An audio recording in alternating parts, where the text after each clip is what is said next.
Hello बच्चों, welcome back to my channel. कैसे हैं आप सब लोग? आप लोग की जो बिहार में जो अकाउंट्स क्लर्क की वैकेंसी आई थी उसके प्रैक्टिस सेट चल रहे थे, जिससे हम लोग यूथ की जो बुक है उसके प्रैक्टिस सेट सॉल्व कर रहे थे। एक प्रैक्टिस सेट मैंने अपलोड किया था, अभी अपनी वीडियो देख ली होगी। उसकी एक अलग से प्लेलिस्ट भी मैंने बना दी है जिससे आप लोग को इजी रहे। आज उसका सेकंड प्रैक्टिस सेट हम सॉल्व करेंगे। तो आइए वीडियो को शुरू करते हैं, लेकिन शुरू करने से पहले चैनल को सब्सक्राइब कर लीजिए अगर अभी तक नहीं किया है। फ्रेंड्स साथ वीडियो को शेयर कर दिया करिए और वीडियो अच्छी लगेगी तो लाइक भी कर दीजिएगा। आइए शुरू करते हैं इसमें और फर्स्ट क्वेश्चन लेते हैं।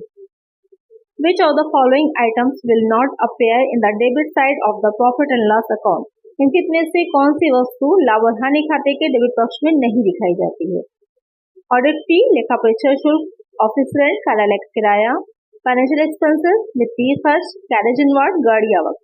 यहाँ पर क्वेश्चन कह रहा है कि जो हम प्रॉफिट एंड लॉस अकाउंट बनाते हैं तो वहां पर हम जो डेबिट साइड है, क्योंकि डेबिट साइड में जो अपने इनडायरेक्ट एक्सपेंसेस किए होते हैं उसको आप दिखाते हैं, तो इसमें से कौन सा ऐसा एक्सपेंस है जिसको हम डेबिट साइड में नहीं दिखाएंगे?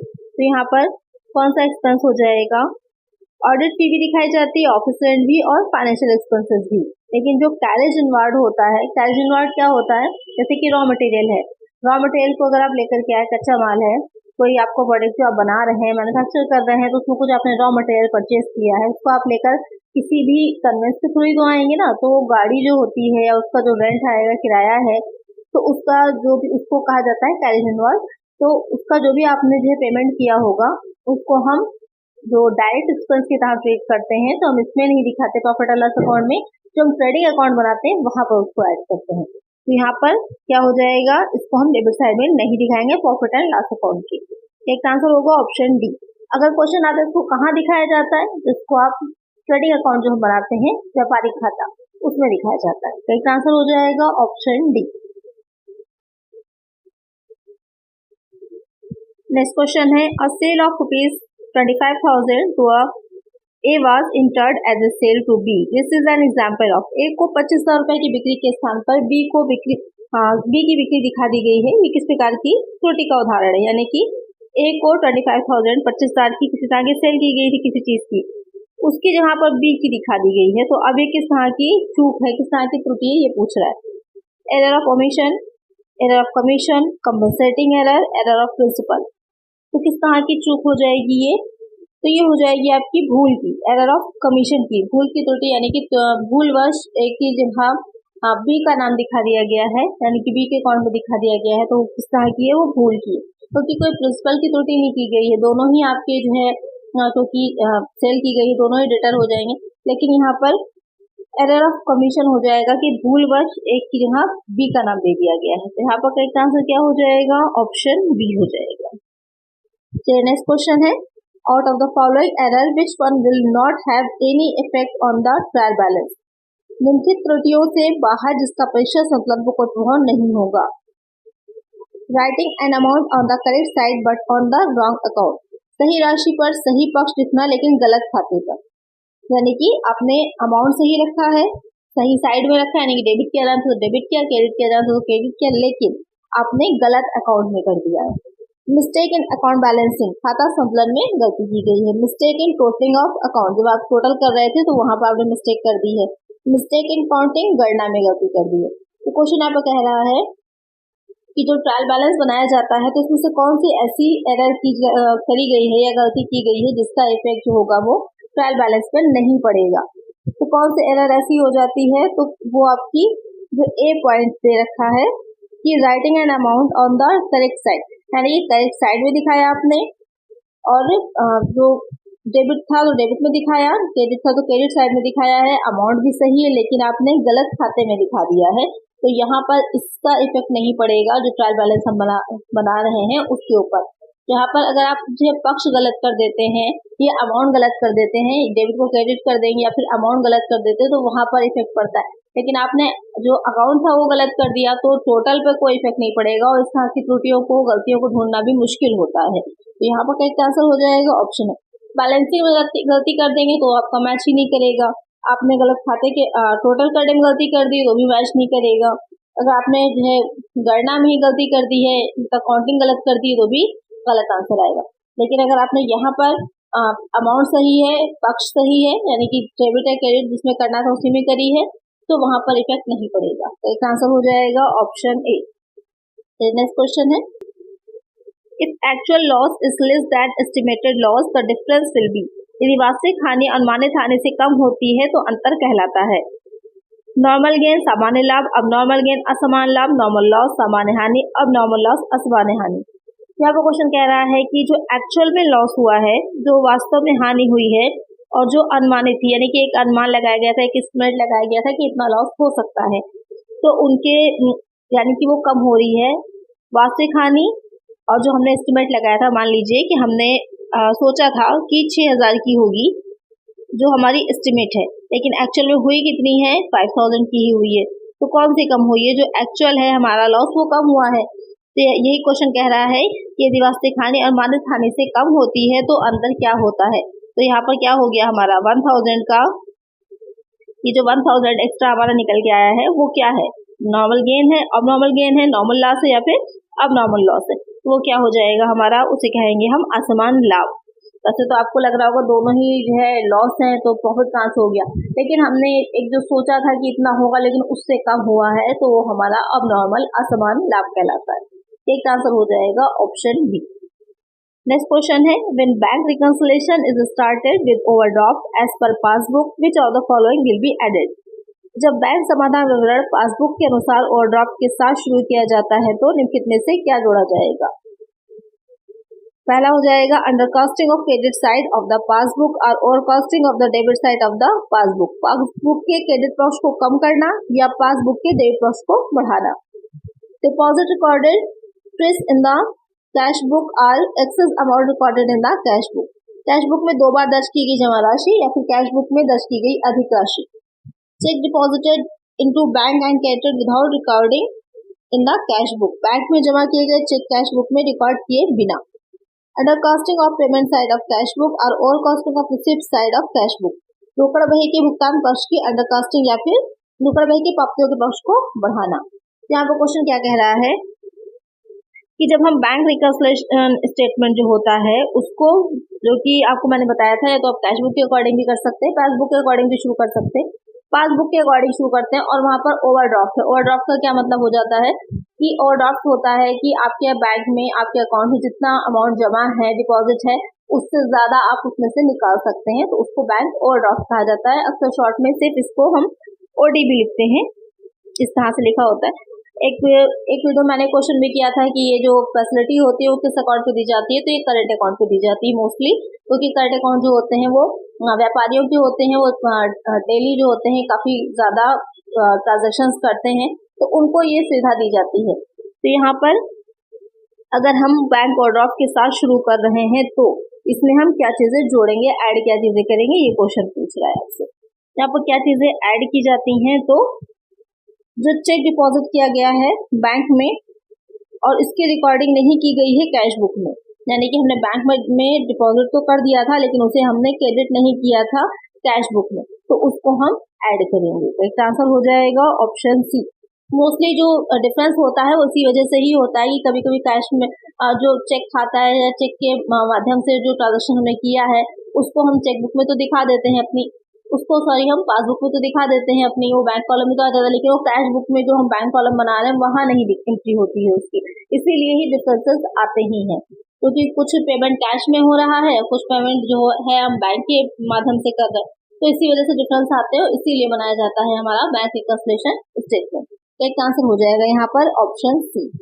तो नेक्स्ट क्वेश्चन है, payment done by the account holder through issuing a cheque is entered in. खाता धारक द्वारा चेक जारी करके किया गया भुगतान दर्ज किया जाता है। This passbook at the time of issuing the cheque. Cheque जारी करते समय passbook, the passbook at the time of presenting the cheque to the bank for payment. भुगतान के लिए बैंक को चेक प्रस्तुत करते समय passbook, the cash book at the time of issuing the check.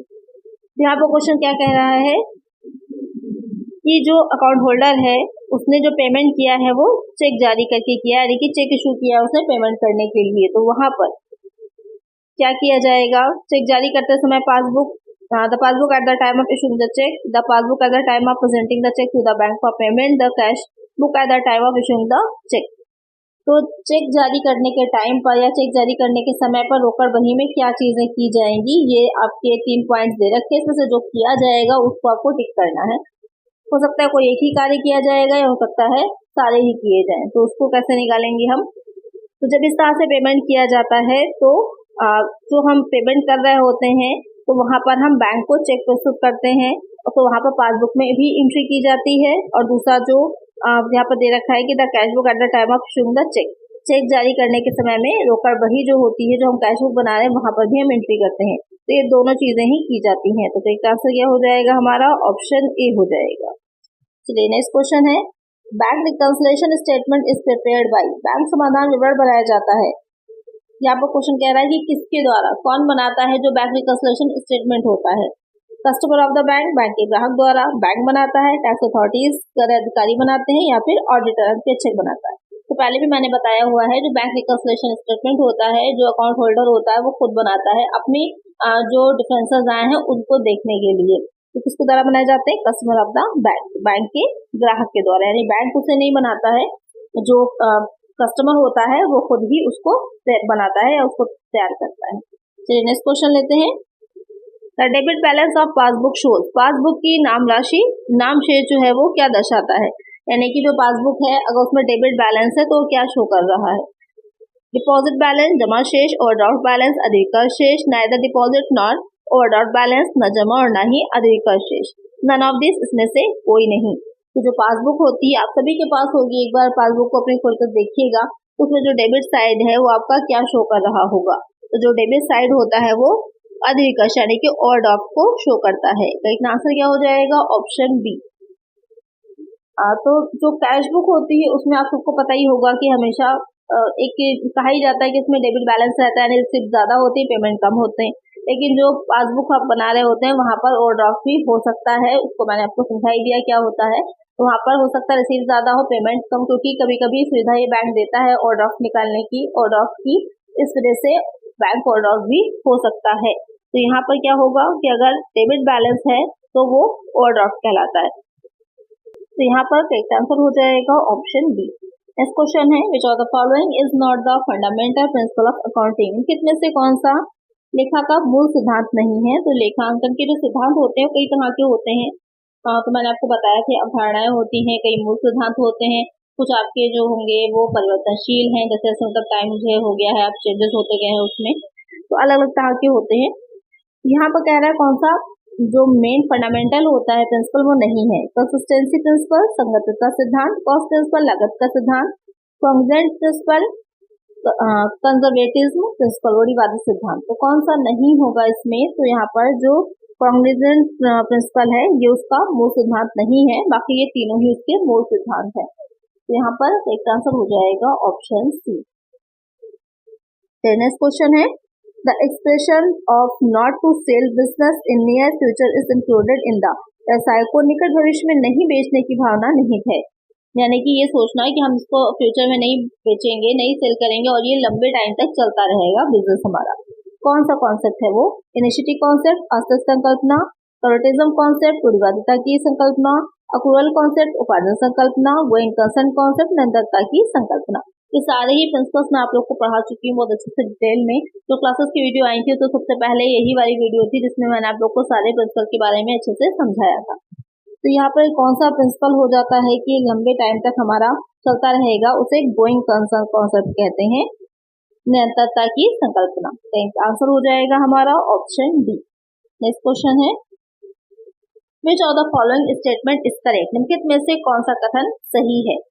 The word audit is derived from the Latin word audire which means to act, यानी कि audit शब्द जो है उसकी व्युत्पत्ति कैसे हुई है, वो लैटिन शब्द से हुई है audere, और इसका अर्थ क्या होता है, कार्य करना। दूसरा है कि the word audit is derived from the Latin word audire which means to think, यानी कि सोचना। यहाँ पर बाकी चीजें सेम ही हैं, बस उन्होंने उसकी मीनिंग बदलते गए हैं कि जो एक बार है कार्य करना, फिर है सोचना, फिर है सुनना, उसके बाद है बोलना। है तो ये लैटिन वर्ड ही इससे लिया गया है, ये चीज क्लियर है, अडायर से ही लिया गया, लेकिन इसकी जो मीनिंग होती है वो हो जाती है सुनना, टू हेयर। तो एक आंसर क्या हो जाएगा हमारा, ऑप्शन सी हो जाए। अब देखा आपने कितना थोड़ा सा डिफिकल्ट करके लैंग्वेज को क्वेश्चन दे दिया है, कुछ नहीं इसमें, लेकिन सिर्फ क्या है, अगर आप थोड़ा सा देख के घबरा जाएंगे तो आपको लगेगा कि बहुत बड़ा क्वेश्चन, बहुत लेंथी क्वेश्चन। लेंथी क्या है, इसमें कुछ नहीं है। अगर आप एक नजर में देखेंगे तो आपको समझ में आ जाएगा कि सब कुछ वही कहा है, सिर्फ मीनिंग चेंज कर दिया है। यहाँ पर जो करेक्ट मीनिंग है वही आपका आंसर हो जाएगा। करेक्ट आंसर हो जाएगा ऑप्शन सी। नेक्स्ट क्वेश्चन है, dash is the description of the activities and arrangements for an audit and dash refers to the extent and boundaries of an audit. dash अंकेक्षण के लिए गतिविधियों और व्यवस्थाओं का विवरण है और dash अंकेक्षण के क्षेत्र और सीमाओं को संदर्भित करता है। यहाँ पर आपको दो दे रखे हैं फिल इन द ब्लैंक्स, इन दोनों को फिल करना है। ऑडिट प्लान, ऑडिट स्कोप, अंकेक्षण योजना, अंकेक्षण का दायरा, audit scope, audit plan, audit programme, audit plan या फिर ऑडिट प्लान, ऑडिट एविडेंस। तो सबसे पहले क्या कहा है कि अंकेक्षण के लिए गतिविधियों और व्यवस्थाओं का विवरण है। तो क्या विवरण होता है, अंकेक्षण की एक्टिविटीज जो हम ऑडिट कर रहे हैं उसकी एक्टिविटीज और उसका अरेंजमेंट करते हैं तो उसे हम क्या कहते हैं, तो क्या कहलाता है, वो हमारा ऑडिट प्लान कहलाता है जो हम योजना तैयार कर रहे हैं। और दूसरा फिर है और डैश अंकेक्षण के क्षेत्र और सीमाओं को संदर्भित करता है। तो क्या चीज सीमित करती है कि स्कोप क्या है ऑडिट का, हम कितने क्षेत्र में कहाँ तक ऑडिट करना चाहते हैं। तो क्या करेक्ट आ रहा है, audit plan is a description of the activities and arrangement for an audit and audit scope refers to the extent and boundaries of an audit। तो इसका आंसर हो जाएगा ऑप्शन ए। नेक्स्ट क्वेश्चन है, balance sheet audit includes verification of, तुलन पत्र लेखा परीक्षा में किसका सत्यापन शामिल होता है। यानी कि जब हम बैलेंस शीट को ऑडिट कर रहे होते हैं तो हम किस चीज को वेरीफाई कर रहे होते हैं। बैलेंस शीट में क्या होता है, बैलेंस शीट में हमारी कैपिटल होती है, लायबिलिटीज होती हैं और एसेट्स होती हैं। तो एसेट्स का, लायबिलिटीज का, income and expenses accounts were appropriate, आय और व्यय खाता उपयुक्त है या नहीं, या फिर ऑल ऑफ द अबव, इन सभी का। तो बैलेंस शीट में आपके तीनों ही चीजें होती हैं, एक साइड लायबिलिटी, एक साइड एसेट्स होती है। लायबिलिटी में कैपिटल हो जाएगी, आपने जो भी लायबिलिटीज आपकी जो भी होती है, दायित्व जो भी आपके होते हैं वो हो जाएंगे, या इसके अलावा जो एक्सपेंसेस होते हैं कुछ वो भी दिखाए जाते हैं, जैसे आउटस्टैंडिंग एक्सपेंसेस दिखाया जाता है, यानी जो करंट लायबिलिटीज में आपके आ जाते हैं वो सब दिखाए जाते हैं। और इसी तरह से जो हमारा एसेट साइड होता है वहाँ पर फिक्स है, करेंट है, टेंगेबल है, मिसलेनियस एक्सपेंडिचर्स होते हैं जो कि एज एसेट ट्रीट किए जा रहे हैं, वो सारी चीजें दिखाई जाती हैं। तो यहाँ पर सभी कुछ आ जाएगा। एक आंसर हो जाएगा option D, all of that. Next question है, with respect to vouching which of the following statement is are correct. प्रमाणन के संबंध में निम्नलिखित में से कौन सा कथन सही है, यानी जो वाचिंग होती है उसके से रिलेटेड इसमें से स्टेटमेंट कौन सा करेक्ट है। सबसे पहले थोड़ा सा शॉर्ट में समझ लेते हैं वाचिंग क्या होती है। जब भी हम ऑडिटिंग की बात करते हैं तो वहाँ पर वाचिंग वर्ड आएगा जरूर, क्योंकि जब ऑडिट किया जाता है वो वाउचर जो प्रमाणक होते हैं उन्हीं के थ्रू किया जाता है। जैसे सपोज करिए आप लोग मार्केट जाते हैं, कोई मॉल गए, मॉल से आपने कोई सामान खरीदा तो उसकी आपको एक रिसिप्ट मिलती है जिसमें सारी डिटेल दे रखी होती हैं, कितनी क्वांटिटी में लिया, कितने प्राइस पे लिया, कौन से ब्रांड का लिया, सारी चीजें मेंशन होती हैं, आपकी भी डिटेल्स मेंशन होती हैं उसमें। तो अगर आप ला करके उन सारी चीजों को अपने पास रिकॉर्ड के तौर पर रखेंगे तो महीने के एक सिंपल सा लेते हैं, मंथ के एंड में अगर आपको देखना होगा कि आपने कितना खर्चा किया, कितने एक्सपेंसेस किए हैं, तो आप उन्हीं रिसिप्ट से ही, और कहीं पर आप लिखते जा रहे हैं तो उन्हीं रिसिप्ट से ही मैच करेंगे कि आपने सही लिखा है या नहीं लिखा है। सेम ऐसा ही होता है अकाउंट्स में भी, कि जो भी आपने एक्सपेंसेस किए हैं, जो भी इनकम्स आई हैं आपकी, उन सब की रिसीविंग होती है, रिसिप्ट होती है, वाउचर्स होते हैं, उन वाउचर से मिलान किया जाता है जो आपने एंट्रीज करी है उनका। तो वो क्या कहलाती है, वो जो प्रोसेस होती है वो वाउचिंग कहलाती है, प्रमाणन कहलाती है। और जो वाउचर हैं, जो आपकी रिसीप्ट या मेमो, जो कैश मेमो वगैरह होते हैं, वो सब क्या कहलाते हैं, प्रमाणक यानी कि वाउचर्स कहलाते हैं। तो चलिए अब स्टेटमेंट पे चलते हैं कि क्या कह रहा है। पहला स्टेटमेंट है, vouching is the examination by the auditor of all documentary evidence which are available to support the authenticity of the transaction entered in the client's. यानी कि प्रमाणन क्या है, सभी दस्तावेज साक्ष्य हैं, लेखा परीक्षक द्वारा समीक्षा है जो क्लाइंट के रिकॉर्ड के दर्ज किए गए लेन देन की प्रामाणिकता का समर्थन करने के लिए उपयुक्त होते हैं, उपलब्ध हैं। करेक्ट है, अभी मैंने आपको समझाई दी कि क्या होती है, तो ये पहला पॉइंट जो स्टेटमेंट दे रखा है करेक्ट हो जाएगा। दूसरा क्या है, vouching is said to be the essence of auditing और may be termed as the backbone of auditing. प्रमाणन को लेखा परीक्षा का सार कहा जाता है या लेखा परीक्षा की रीढ़ के रूप में कहा जा सकता है। ये स्टेटमेंट भी आपका करेक्ट है। जो वाचिंग होती है उसे जो हम लेखा परीक्षा ऑडिट कर रहे हैं उसकी रीढ़ की तरह माना जाता है, बैकबोन माना जाता है। तो ये दोनों ही करेक्ट है। हो सकता है डायरेक्ट क्वेश्चन ये बने कि ऑडिटिंग की साल किसे कहते हैं या फिर ऑडिटिंग की रीढ़ किसे कहा जाता है, कि क्या हो जाती है, बैकबोन ऑफ ऑडिटिंग। तो सीधा सीधा आंसर हो जाएगा वाउचिंग यानी कि प्रमाणन। तो दोनों ही स्टेटमेंट करेक्ट हैं। ऑप्शन में जो पहला दे रखा है both statement 1 and second are incorrect, ये तो गलत हो जाएगा। दूसरा ओनली स्टेटमेंट 2 इज इनकरेक्ट, ये भी गलत है। Both statement 1 and statement 2 are correct, तो बस यही हमारा सही हो जाएगा क्योंकि दोनों ही स्टेटमेंट क्या हैं, हमारे करेक्ट हैं। एक आंसर क्या हो जाएगा, ऑप्शन सी हो जाएगा। चलिए नेक्स्ट क्वेश्चन है, gratuity received during continuation of service is dash in the hands of all employees whether government or non government employee। सेवा की निरंतरता के दौरान प्राप्त ग्रेजुटी डैश सभी कर्मचारियों चाहे वो सरकारी हो या फिर गैर सरकारी के हाथों में। फुली एग्जेम्प्टेड पूरी तरह से कर मुक्त होती है। Exempted up to 2 lakh per annum 2000 प्रतिवर्ष तक की छूट होती है। Exempted up to ₹5 lakh per annum 5 lakh प्रतिवर्ष तक की छूट है या फिर फुली टैक्सेबल पूरी तरह से कर योग्य है। अब यहाँ पे क्वेश्चन कह रहा है कि जो ग्रेजुटी मिलती है अगर सर्विस के दौरान ही मिल रही है यानी कि ड्यूरिंग सर्विस पीरियड मिल रही है तो वहां पर जो ग्रेजुटी होती है वो क्या होगी, सभी के लिए पूछा है। जब भी टैक्स की बात है तो दो तरह से इसको जरूर क्लासिफाई किया जाता है, एक आपको गवर्नमेंट दूसरा नॉन गवर्नमेंट। क्योंकि कुछ चीजें होती हैं जो गवर्नमेंट के लिए टैक्स फ्री हो जाती हैं, एम्प्लॉयज के लिए या टैक्सेबल हो जाती हैं, लेकिन प्राइवेट के लिए टैक्सेबल होती है या नहीं होती है, तो दोनों को ध्यान दिया जाता है। लेकिन यहाँ पर कह रहा है कि दोनों के ही हाथों में क्या रहेगी, तो दोनों के ही हाथों में अगर हम कहें तो क्या है, फुली टैक्सेबल है। अगर सर्विस पीरियड में सर्विस कंटिन्यू रखते टाइम पर मिल रही है ग्रेजुटी तो दोनों के लिए ही क्या है, वो फुली टैक्सेबल होती है। एक आंसर हो जाएगा ऑप्शन डी। और अगर हम बात करें कि कब वो टैक्स फ्री होती है तो या फिर एग्जेम्प्टेड होती है, तो अगर जो गवर्नमेंट एम्प्लॉयज होते हैं वो अपनी मतलब उनकी रिटायरमेंट हो गया है या फिर उनकी डेथ हो गई है, उसके बाद उनको ग्रेजुटी मिल रही है तो वो पूरी तरह से क्या होती है, टैक्स फ्री होती है, उसको कोई भी टैक्स नहीं लगाया जाता। लेकिन अगर प्राइवेट उसमें होंगे जो एम्प्लॉयज होते हैं प्राइवेट सेक्टर में काम कर रहे हैं, उनको जो होता है पूरी तरह से टैक्स फ्री नहीं होती है, कुछ सीमा तक टैक्स फ्री होती है। तो उसके लिए इसको निकाला जाता है, उसकी कुछ रूल्स रेगुलेशंस होते हैं, उनके बेसिस पर होती है वो चीज। तो अगर आपको अलग से समझना है, इतना डीपली क्वेश्चन नहीं पूछेगा आपसे। अगर पूछता है इनकेस तो 20 लाख तक की 20 लाख तक की मैक्सिमम लिमिट होती है। यही पूछता है कि मैक्सिमम लिमिट कितनी है, तो 20 लाख तक की, इसको ध्यान में रखिएगा। या फिर ये पूछ सकता है कि किस सेक्शन में आते हैं, तो आपकी जो एक डिडक्शन है या फिर जो एक कटौती दी जा रही है वो सेक्शन जो होती है वो 10 सबसेक्शन 10 में आती है मोस्टली। ये पूछ सकता है कि किसमें आ रही है धारा, पूछ सकता है, तो ये आपकी धारा हो जाएगी। कितने मैक्सिमम लिमिट अगर पूछेगा तो कितनी हो जाती है, 20 लाख की मैक्सिमम लिमिट होती है। यहीं तक पूछेगा, इससे ज्यादा नहीं पूछता है डिटेल में। बाकी अगर सरकारी है तो उसके लिए फुल एग्जाम्प्ट है। अगर रिटायरमेंट के बाद या फिर डेथ के बाद अगर पहले मिल रही है तो टैक्सेबल हो जाएगी, अगर बाद में मिल रही है तो गवर्नमेंट के लिए क्या है, कर मुक्त हो जाएगी। और अगर जो प्राइवेट एम्प्लॉय है उसमें क्या रहेगा कि उसे निकाला जाता है, उसमें रूल्स अलग अलग तरह के होंगे। सेक्शन आपके 10 सबसेक्शन 10 रहती है। और इसके भी अगर अंदर पूछा जाता है तो इसके अंदर वैसे नहीं पूछता है, अगर पूछेगा तो ज्यादा मैक्सिमम लिमिट पूछेगा जो कि आपकी 20 लाख की हो जाएगी। और ये कौन सा एक्ट है इससे रिलेटेड, तो ग्रेजुटी भुगतान अधिनियम 1972 है, इसको ध्यान में रख सकते हैं आप। 1972 ये इसका एक्ट है, इसके अंडर में ही इसके जो रूल्स और रेगुलेशन है वो आते हैं। तो यहाँ पर करेक्ट आंसर है ऑप्शन डी।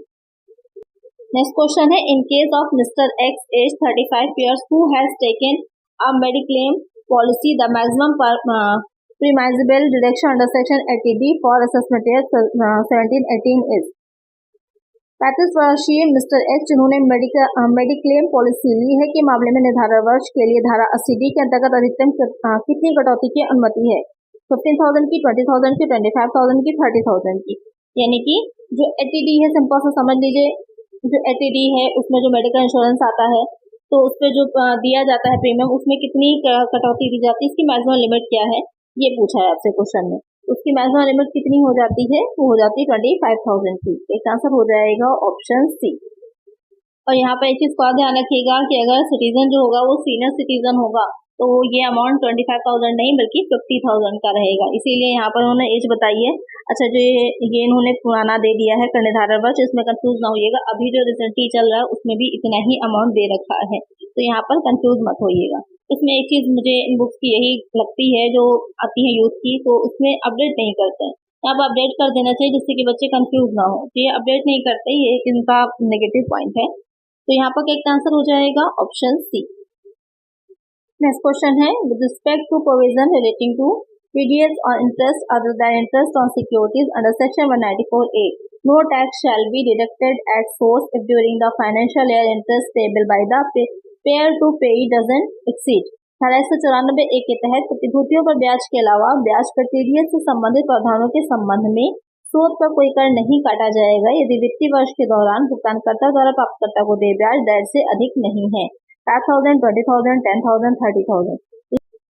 तो यहाँ पर क्वेश्चन कह रहा है कि जो सेक्शन 194A है उसमें क्या रहता है, जो प्रतिभूति सिक्योरिटीज होती हैं उस पर इंटरेस्ट को शामिल नहीं किया जाता। इसके अलावा जो और चीज़ें रहती हैं जैसे कि जो बैंक होंगे, बैंक में जो भी जमाएं होंगी, डिपॉजिट्स होते हैं या फिर जो एडवांस होते हैं, लोन्स होते हैं या जो सिक्योर्ड लोन्स होते हैं, उन पर जो इंटरेस्ट रहता है उसमें जो TDS होता है उसको काटा जाता है। तो वहाँ पर कितने तक जो होगा उसकी छूट रहती है, इसके ऊपर अगर है तो आपको TDS काटना होगा, TDS को जो है डिडक्ट करना होगा। तो कितना अमाउंट हो जाता है वो 5,000 का होता है।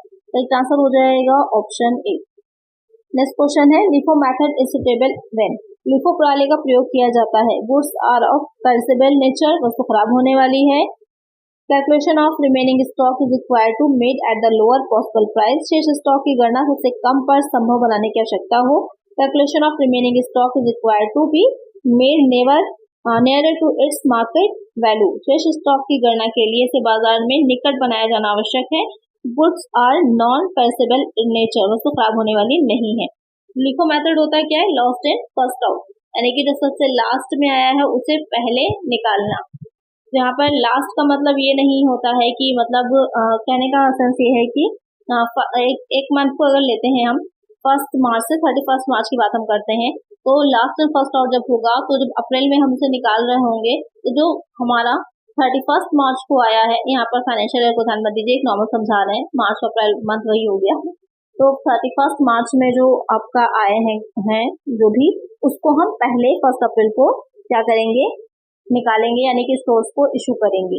तो यही कहने का मतलब हो जाता है last in first out.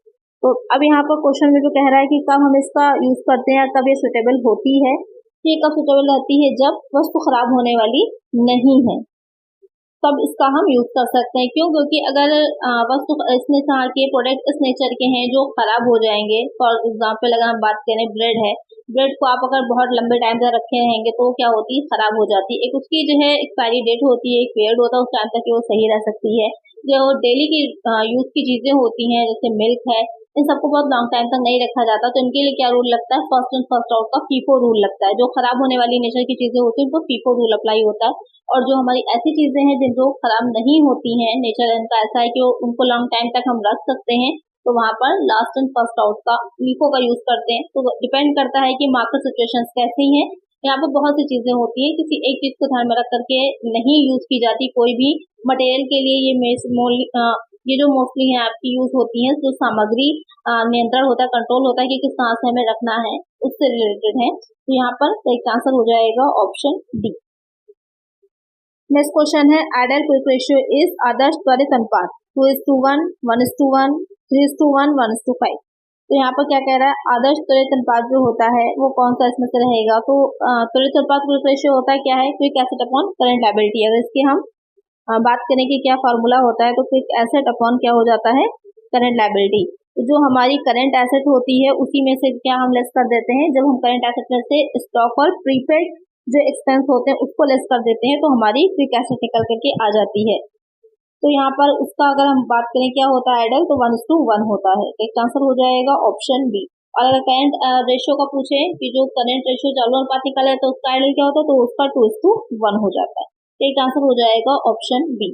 Next question है under target casting cost is derived from. Target casting में लागत कैसे निकाली जाती है, अ कम्पिटिटिव मार्केट प्राइस, एक प्रतिस्पर्धी बाजार मूल्य, कॉस्ट इनकर्ड बाय कम्पिटिटरी, प्रतिस्पर्धियों द्वारा खर्च लागत, वेरिएबल कॉस्ट ऑफ प्रोडक्ट, उत्पादन की परिवर्तनीय लागत, या फिर फिक्स्ड कॉस्ट ऑफ प्रोडक्ट, उत्पाद की स्थिर लागत। क्वेश्चन यहाँ पर क्या कह रहा है, तो टारगेट कास्टिंग होती क्या है। टारगेट कास्टिंग में ये रहता है कि एक कंपनी जो होगी कुछ बेसिक पॉइंट्स उसके होते हैं, उसमें वो उत्पादन लागतें कितनी आ रही हैं, कितनी प्रोडक्ट बनाने की कास्ट आ रही है, मार्जिन कितना आ रहा है, उसकी एक प्रिपेयर करती है, एक योजना, एक लक्ष्य अपना तैयार करती है, उसी के अकॉर्डिंग जो होती है उसकी कॉस्ट को तैयार करती है। कि हमें नए उत्पाद हैं या फिर जो नई चीजें मार्केट में ला रहे हैं उससे कितना प्राप्त करना है, कितना हमको अर्जन करना है, कितनी एमएसपी कॉस्ट रखनी है, जिससे कि हमको ज्यादा फायदा हो सके। और ये जो मेनली होती है प्रतिस्पर्धी कंप्यूटरी मार्केट प्राइजेस पर ही डिपेंड करती है, क्योंकि जो कंपटीशन अगर बहुत ज्यादा बढ़ रहा है तो उसका सामना करने के लिए टारगेट एक कंपनी अपने बनाती है। तो यहाँ पर जो करेक्ट आंसर हो जाएगा तो ये कॉम्पिटिटिव मार्केट प्राइस, एक आंसर हो जाएगा ऑप्शन ए। एग्जाम्पल के तौर पर अगर हम बात करें कि जैसे अभी आपने देखा होगा कुछ टाइम पहले ही जियो के जो उसके नेट के रेट थे वो बढ़ गए थे, जो पैक अब आ रहा है वो उनका काफी जो है इंक्रीज कर दिए उन्होंने प्राइस। तो उसी की तरह वोडाफोन और एयरटेल के भी दाम वैसे ही बढ़ गए, वैसे ही प्राइस उनके भी बढ़ गए। तो क्या था कि वो मार्केट में कम्पीट करने के लिए या ज्यादा मार्केट के अकॉर्डिंग ही चलने के लिए क्या होते हैं, बाकी भी उसी के जैसे ही अपने चीजों को रखना शुरू कर देते हैं। चलिए नेक्स्ट क्वेश्चन है, if revenue of 45,000, expenses were 37,500 and dividends paid were 10,000, the amount of net income net loss was dash। यदि 43,000 का राजस्व, व्यय 37,500 तथा और लाभांश का भुगतान 10,000 था, तो शुद्ध आय शुद्ध हानि की राशि थी। यहाँ पर आपको बताना है कि उसको जो रेवेन्यू हुआ है वो 45,000 का हुआ है, एक्सपेंसेस जो उसने किए 37,500 के किए हैं और उसने डिविडेंड भी पे किया है कितना 10,000 का। अब आपको बताना है कि इनकम हुआ है या नेट लॉस हुआ है, ये बताना है।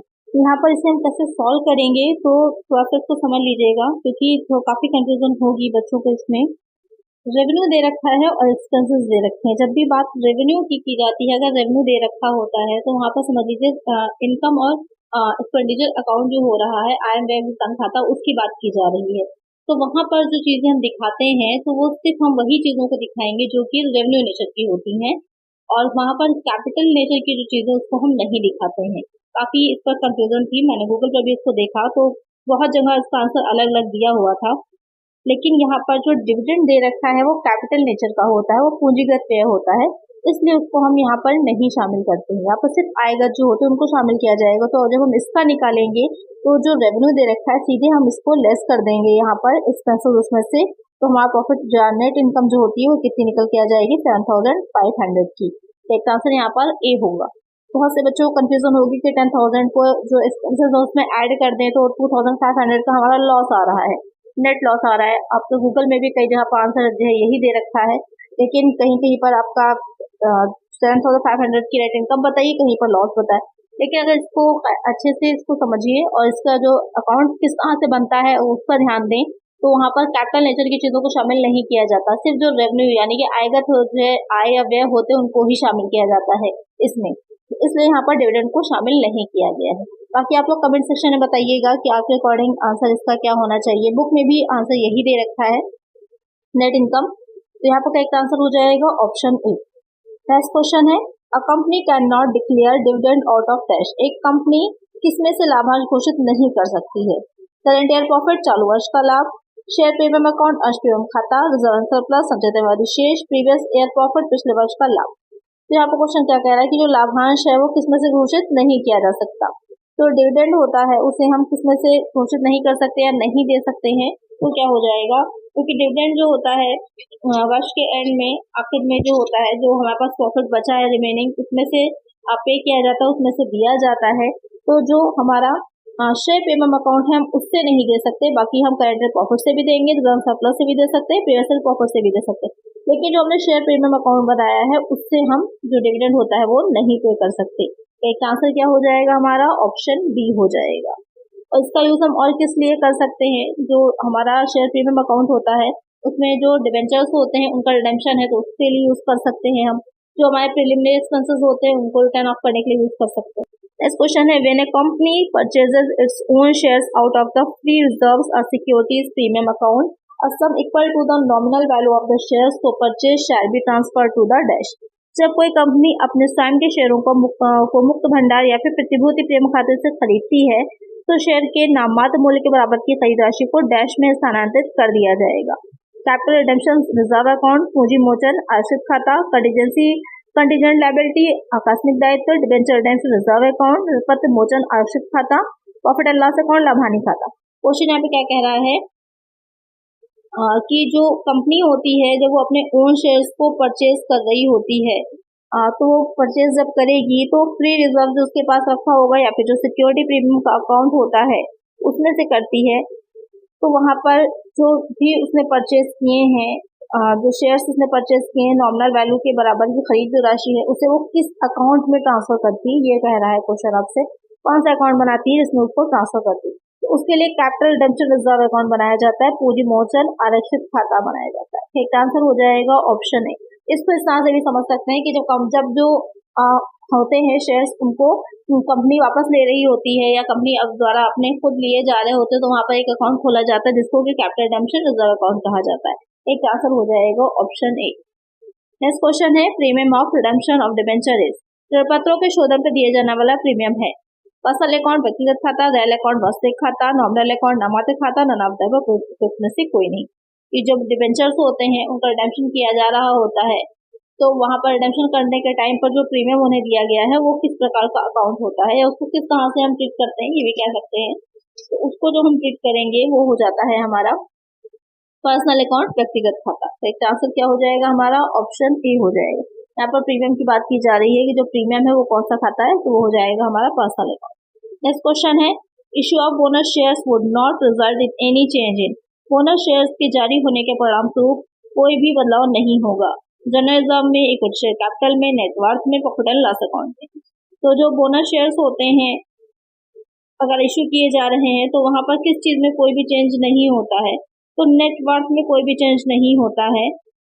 तो जो बोनस शेयर्स आपके होते हैं तो बोनस शेयर्स होते क्या है, वे अंश होते हैं जो कि आपके एग्जिस्टिंग शेयर होल्डर्स को ही जारी किए जाते हैं, कोई अतिरिक्त उनको भुगतान नहीं किया जाता है।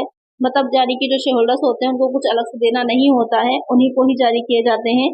ये जो कंपनी के रिजर्व सरप्लस होता है उसको ही कैपिटलाइज किया जाता है, पूंजीकृत किया जाता है कि अधिक मात्रा में हो गया है तो उसको इस तरह से शेयर्स के तौर पर जारी कर दिया जाता है एग्जिस्टिंग शेयर होल्डर्स को ही।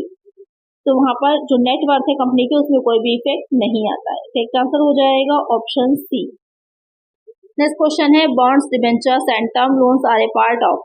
जो बॉन्ड्स होते हैं, बंध पत्र, डिबेंचर्स और जो आवधिक कर्ज लिया जाता है, ऋण लिया जाता है, वो किसका हिस्सा है? करंट लायबिलिटी का, वर्तमान दायित्व, करंट एसेट वर्तमान परिसंपत्ति, लॉन्ग टर्म लायबिलिटीज दीर्घकालिक या फिर इन्वेस्टमेंट निवेश। तो जो लायबिलिटीज होती हैं वो भी शॉर्ट टर्म और लॉन्ग टर्म होती हैं।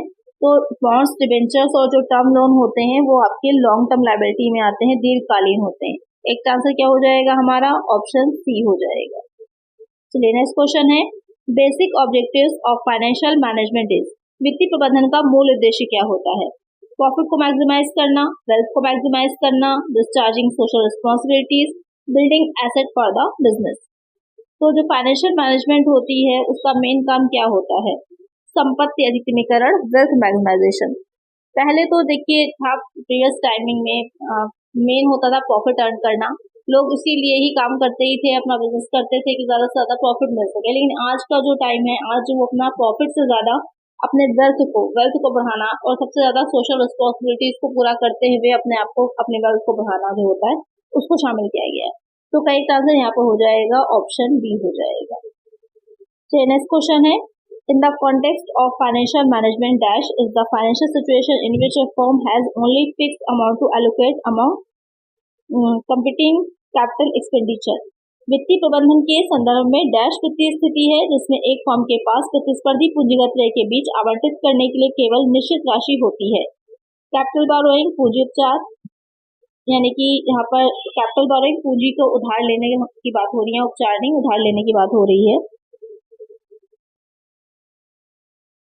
उसके बाद आ जाता है कैपिटल रीस्ट्रक्चरिंग, पूंजी पुनर्गठन, कैपिटल रॉशनिंग, पूंजी अनुपातन, कैपिटल गियरिंग, पूंजी गियर। तो यहाँ पर क्वेश्चन क्या कह रहा है, इसको पूंजी तंत्रीकरण बोला सकता है। तो यहाँ पे क्या कह रहा है कि वित्तीय प्रबंधन के संदर्भ में वो कौन सी स्थिति होती है, वित्तीय स्थिति है जिसमें एक फर्म के पास क्या है, प्रतिस्पर्धी पूंजीगत व्यय के बीच आवंटित करने के लिए केवल निश्चित राशि होती है कि जो कैपिटल एक्सपेंडिचर वो कर रही है वहां पर उसको एलोकेट करने के लिए एक निश्चित अमाउंट होता है। तो वो कौन सी स्थिति होती है ये आपसे पूछ रहा है, तो वो कौन सी हो जाती है? कैपिटल राशनिंग की, पूंजी अनुपातन की स्थिति होती है। तो इसका आंसर हो जाएगा ऑप्शन सी। इसमें क्या रहता है, मेनली जो कंपनी होती है जो इन्वेस्टमेंट कर रही है या फिर जो प्रोजेक्ट वो चला रही है उस पर एक कुछ प्रतिबंध लगते हैं कि इतनी राशि तक ही उसमें इन्वेस्ट करना है, ज्यादा इन्वेस्ट नहीं किया जाएगा। तो यहाँ पर एक आंसर हो जाएगा ऑप्शन सी।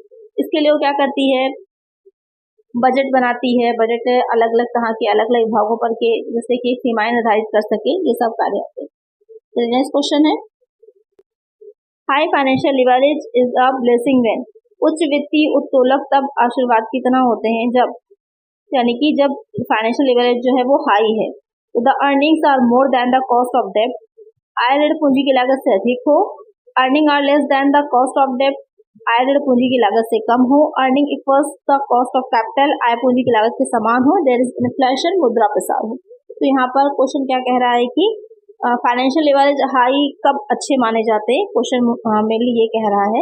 तो लिवरेज क्या होता है, इस पर वीडियो मैंने आपको क्लासेस की वीडियोस में अपलोड कराई थी लिवरेज के बारे में। इसमें 3 तरह के लिवरेज पढ़े थे, आपका ऑपरेटिंग होता है, फाइनेंशियल होता है और कंबाइंड लिवरेज होता है। तो यहाँ पर जो कह रहा है कि कब अच्छे हैं फाइनेंशियल लिवरेज, तो जब the earning are more than the cost of डेप्ट, यानी कि अर्निंग जब हमारी ज्यादा हो रही हो, जो डेप्ट है, क्योंकि जितनी भी आप पूंजी होती है, कैपिटल होती है कंपनी की, चाहे वो शेयर्स से लें, चाहे वो डेप्ट के माध्यम से लें, डिबेंचर्स से लें, किसी भी तरह से लें, उन सबकी कुछ अपनी कॉस्ट भी होती है। तो वो कॉस्ट जब होती है कम होगी और अर्निंग उस पर ज्यादा हो रही है, तब हमारा फाइनेंशियल लिवरेज जो हाई होगा वो अच्छा माना जाएगा। एक आंसर हो जाएगा, तो यहाँ पर एक आंसर हो जाएगा ऑप्शन ए। और फाइनेंशियल लिवरेज कैसे निकाला जाता है, अगर हम शॉर्ट में बात करें तो फाइनेंशियल लिवरेज जो होता है EBIT अपॉन EBT, इसका फॉर्मूला हो जाता है यहाँ पर फाइनेंशियल लिवरेज को निकालने का EBIT क्या है, earning before interest and tax upon हो जाता है EBT, अर्निंग बिफोर टैक्स। ये हो जाता है फॉर्मूला जो फाइनेंशियल लिवरेज है उसको निकालने का। तो यहाँ पर एक आंसर हो जाएगा ऑप्शन ए। नेक्स्ट क्वेश्चन है, the accounting standard AS3 has become mandatory accounting periods beginning from for which of the following enterprise, कितने से कुल उद्यमों के लिए प्रारंभ होने वाली लेखांकन अवधियों के लिए AS3 लेखांकन मानक अनिवार्य हो गया है। AS3 लेखांकन मानक है क्या, जो आपका AS3 वाला होता है। AS3 में कैश फ्लो स्टेटमेंट तैयार किया जाता है अकाउंटिंग स्टैंडर्ड 3 में। तो किसके लिए कंपल्सरी कर दिया गया है, commercial, industrial and business reporting enterprises whose turnover for the accounting period exceeds ₹50 crore, वार्षिक औद्योगिक और व्यवसाय रिपोर्ट करने वाले उद्यम जिनका कारोबार लेखांकन अवधि के लिए 50 करोड़ से अधिक का हो। Enterprises whose debt are equity securities are not listed on a recognized stock exchange, वे उद्यम जिनकी ऋण या इक्विटी प्रतिभूतियां किसी मान्यता प्राप्त स्टॉक एक्सचेंज पर सूचीबद्ध नहीं है। All enterprises whose turnover exceeds 2 crore, only banking and insurance, केवल बैंकिंग और बीमा कंपनियों के लिए। तो किसके लिए ये कंपल्सरी कर दिया गया है, ये कंपल्सरी किया गया है commercial, industrial and business reporting enterprises जिनका टर्नओवर जो होगा वो अकाउंटिंग पीरियड में 50 करोड़ से एबव होगा, उनके लिए कंपल्सरी किया गया है। एक आंसर हो जाएगा ऑप्शन ए, जो अपना जो नकदी प्रवाह विवरण होता है, कैश फ्लो स्टेटमेंट होता है, उसको प्रिपेयर करें। Double accounting system is a system of book keeping in which accounting is done through personal and impersonal accounts, this definition has been given by. दोहरा लेखा प्रणाली पुस्तकालय की वो प्रणाली है जिसमें व्यक्तिक तथा अवैक्तिक खातों द्वारा लेखा किया जाता है। ये परिभाषा किसने दी है, विलियम पिकर्स ने, JM किलर ने, RN कार्टर ने, या फिर इनमें से किसी ने नहीं। तो ये जो डेफिनेशन दी है वो किसने दी है, वो हो जाएगी RN कार्टर ने। एक आंसर हो जाएगा ऑप्शन सी। आपके पास फाइनेंशियल अकाउंटिंग की अगर कोई बुक हो तो एक बार उसमें जो है जो डेफिनेशन है उनको देख लीजिएगा कि किसकी दी हुई है। वैसे इसकी डेफिनेशन याद रखना थोड़ा पॉसिबल नहीं हो पाता है, मैं समझ सकती हूँ, मुश्किल होता है डेफिनेशंस को याद रखना, लेकिन कुछ ऐसे डेफिनेशंस हैं उनको आप अगर एक बार पढ़ लेंगे, देख लेंगे तो थोड़ा सा दिमाग में आपके रह जाएंगी, तो वहां पर आंसर आ जाएगा। तो एक आंसर हो जाएगा यहाँ पर ऑप्शन सी। नेक्स्ट क्वेश्चन है, विच of the following is correct accounting equation, कितने से कौन सा एक सही लेखांकन समीकरण, ये बहुत इंपॉर्टेंट है। अकाउंटिंग इक्वेशन से आपका एक क्वेश्चन जरूर पूछा जाएगा, MRS अकाउंटिंग का जो पेपर हुआ था वहां पर भी इसको पूछा गया था। तो यहाँ पर कौन सा एक लेखांकन समीकरण जो है वो करेक्ट है, asset is equal to owners equity, पर संपत्ति क्या है, स्वामी की इक्विटी के बराबर होती है। Asset is equal to liability plus owners equity, asset is equal to liabilities minus owner equity, asset is equal to liabilities, यानी कि तीनों ही बराबर है यहाँ पर। तो कौन सा करेक्ट है, इसमें करेक्ट हो जाएगा कि जो एसेट होती है, एक साइड एसेट होती है, दूसरी साइड क्या होती है, लायबिलिटीज और ओनर्स इक्विटी होती है। तो ये वाली इक्वेशन जो है आपकी करेक्ट हो जाएगी। चलिए नेक्स्ट क्वेश्चन लेते हैं, which one of the following error do not affect the arrangement of trial balance, कितने से कौन सी त्रुटि तलपट के मिलान को प्रभावित नहीं करती है। फर्स्टिंग and posting error, amount omitted from trial balance, recording of asset और expense, omission of an entry into ledger. Question क्या कह रहा है कि जो ट्रायल बैलेंस हम बनाते हैं उसमें जो दोनों साइड इक्वल आना चाहिए, तो कौन सी ऐसी यहाँ पर एरर है जो अगर है आपके अकाउंट्स में तो वहाँ पर उसके ट्रायल बैलेंस पे उसका इफेक्ट नहीं पड़ेगा। ये क्वेश्चन आपसे पूछ रहा है, कौन सी एरर हो जाएगी? Recording of asset as expense, अगर आप जो एसेट है उसको एक एक्सपेंस की तरह लिख रहे हैं तो वहां पर उसका कोई भी इफेक्ट नहीं पड़ेगा यहाँ पर। चलिए नेक्स्ट क्वेश्चन है, match list 1 with list 2 and select the correct answer by using the codes given below the list. यहाँ पर आपको दो लिस्ट दे रखी है, आपको मैच करना है। प्रीपेड रेंट है, बैंक ओवरड्राफ्ट है, गुडविल है, प्रॉफिट एंड लॉस अकाउंट है। इधर बताया हुआ है कि किस तरह की एसेट है या फिर लायबिलिटी है। तो यहाँ पर जो प्रीपेड रेंट होता है, पूर्वत किराया होता है, वो क्या हो जाएगा? आपको पता ही है पूर्वत किराया क्या है, करंट एसेट होती है, चालू संपत्ति होती है। बैंक ओवरड्राफ्ट क्या है? ये करंट लायबिलिटी होती है आपकी। उसके बाद गुडविल जो है वो एक बनावटी या फिर इंटैंगिबल, गुडविल जो है वो क्या है आपकी इंटैंगिबल एसेट है, अमूर्त संपत्ति है। और जो लाभानी खाता है वो फिक्टिशियस एसेट है। तो ये आपके हो जाएंगे। तो ए के साथ सेकंड जा रहा है, यहाँ पर जो दे रखा है बी के साथ फर्स्ट है, सी का फोर्थ है और डी का थर्ड है। तो बी ऑप्शन जो हो जाएगा वो करेक्ट हो जाएगा। तो इस तरह के आंसर्स तो क्वेश्चन तो बहुत ही इजी हैं। अब जैसे यहाँ पर आपने ए का सेकंड ही निकाल लिया, वहीं से आपका आंसर आ गया, बाकी आपको देखना ही नहीं है। हाँ, किसी और में भी ए का सेकंड दे रखा होता तो थोड़ा सा कंफ्यूजन होती, लेकिन यहाँ पर कभी कभी एक पॉइंट को ही निकाल लेने से आपका आंसर आ जाता है। फिर नेक्स्ट क्वेश्चन है, the nature of advance payment of tax is, कर के अग्रिम भुगतान की प्रकृति है, यानी अगर जो हम एडवांस टैक्स पेमेंट कर रहे हैं तो वो क्या है? एसेट है, लायबिलिटी है, एडवांस एक्सपेंसेस है, रेवेन्यू एक्सपेंस है। तो क्या हो जाता है, अगर हम एडवांस में टैक्स पेमेंट कर रहे हैं तो वो हमारी एसेट की तरह होता है। एक आंसर क्या हो जाएगा? ऑप्शन ए हो जाएगा। नेक्स्ट क्वेश्चन है, company is an artificial person created by law having a separate initiative with a perpetual succession and a common seal. Who has made this statement? The company विधान द्वारा निर्मित कृत्रिम व्यक्ति है, जिसका पृथक अस्तित्व होता है, विच्छिन्न उत्तराधिकार होता है, जिसकी सार्वमुद्रा होती है। यह कथन किसका है? यानी कि डिफिनेशन दे रखी है, आपको पता नहीं है कि डिफिनेशन किसने दी है, लॉर्ड लिंडले ने, लॉर्ड केन्स ने, लॉर्ड न्यायमूर्ति जस्टिस जेम्स ने या फिर हैने ने। तो ये डिफिनेशन किसकी हो जाएगी? ये डिफिनेशन है हैने की। तो आंसर क्या हो जाएगा? Option D. इसमें कुछ समझना ही नहीं है आपको, सिर्फ यहाँ पर डिफिनेशन को नोट कर लीजिए, यहाँ पर इनका नाम नोट कर लीजिए, याद आपको रखना है। तो विशेषताएं बताई हुई है इन्होंने, जो होती है फीचर्स एक कंपनी के, वही सिर्फ बताए हुए हैं कि वो आर्टिफिशियल बॉडी होती है, उसका अपना एक पृथक अस्तित्व है, अक्षुण्ण उत्तराधिकार है, अपनी सार्वमुद्रा होती है। पृथक अस्तित्व मतलब जो उसके मेंबर्स होते हैं, शोल्डर्स होते हैं, उनसे अलग होती है, किसी के आने किसी के जाने का उससे इफेक्ट नहीं पड़ता। अक्षुण्ण उत्तराधिकार है, अपनी एक अलग उसकी पहचान होती है, अपनी एक सार्वमुद्रा होती है। आर्टिफिशियल पर्सन है, हाथ पैर तो नहीं होते, लेकिन सिग्नेचर नहीं कर सकती, लेकिन उसकी अपनी क्या होती है? सील होती है, जिसकी पेपर पर वो सील लगती है वो कंपनी से ऑथराइज माना जाता है। चलिए नेक्स्ट क्वेश्चन है, अ प्राइवेट लिमिटेड कंपनी, एक निजी सीमित कंपनी के लिए वैधानिक सभा करना, यानी कि एक प्राइवेट कंपनी जो होती है, प्राइवेट लिमिटेड कंपनी है, तो वहां पर जो वैधानिक सभा होती है वो किस तरह की होगी? Must hold statutory meeting within 1 year of the certificate of incorporation, निगम प्राप्ति के लिए 1 वर्ष के भीतर अनिवार्य है।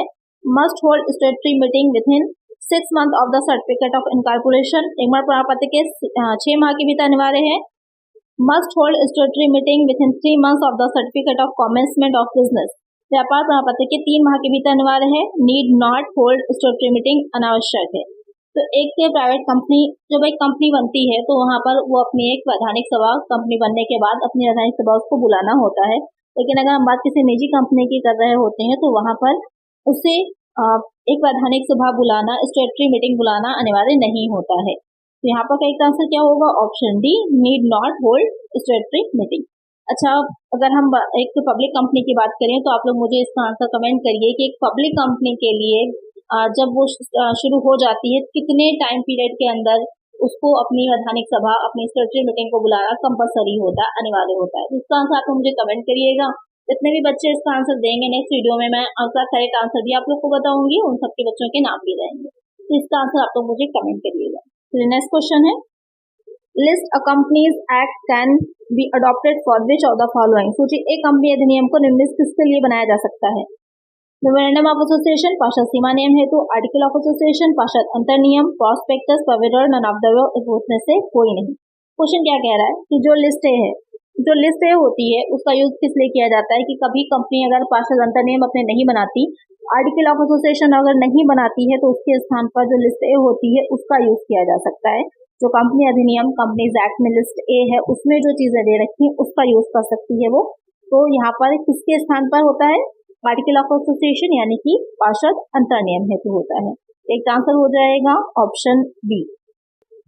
लेकिन अब अगर हम बात करें जो अभी करंट में 2013 जो आपका कंपनीज एक्ट चल रहा है तो वहां पर लिस्ट एफ है यानी कि टेबल एफ का यूज किया जाता है। तो क्वेश्चन में अगर आपका टेबल एफ दे रखा होगा तो वहां पर भी आपका आंसर क्या हो जाएगा? आर्टिकल ऑफ एसोसिएशन ही दे रखा होगा। तो यहाँ पर एक आंसर आपका बी। चलिए नेक्स्ट क्वेश्चन है, the concept of goods and service tax GST started from which country? वस्तु और सेवा कर की अवधारणा किस देश से शुरू हुई थी? Canada, United state of America, Britain, Germany. तो बहुत सिंपल सा है, किससे स्टार्ट हुई थी? कनाडा से लिया गया है। तो एक आंसर हो जाएगा ऑप्शन ए हो जाएगा। और एक इसके स्थान पे है जो इंडायरेक्ट टैक्सेस थे उनको समाप्त कर दिया गया, उनके स्थान पर जीएसटी आ गया है। अब तो जीएसटी बहुत सी चीजों पर भी लग गया है, आपने देखा होगा हेल्थ इंश्योरेंस वगैरह का आने पर भी जीएसटी है। तो काफी इस पर विवाद भी चल रहा है, तो इससे क्वेश्चन बनेगा जरूर, तो इसको अच्छे से समझ लीजिएगा। करंट में जो चेंजेस हुए उन पर भी ध्यान दीजिएगा। एक आंसर है ऑप्शन ए। तो आज की वीडियो में इतना ही। आई होप वीडियो अच्छी लगी होगी, क्वेश्चन समझ में आए होंगे आपको। नेक्स्ट वीडियो में नेक्स्ट पार्ट जो इसका प्रैक्टिस सेट 3 है वो रहेगा। तो अगर वीडियो अच्छी लगी है लाइक करिएगा, जो क्वेश्चन मैंने पूछे हैं इसमें उनको कमेंट करिएगा और फ्रेंड्स साथ वीडियो को शेयर करिएगा। मिलते हैं नेक्स्ट वीडियो में। Thank you.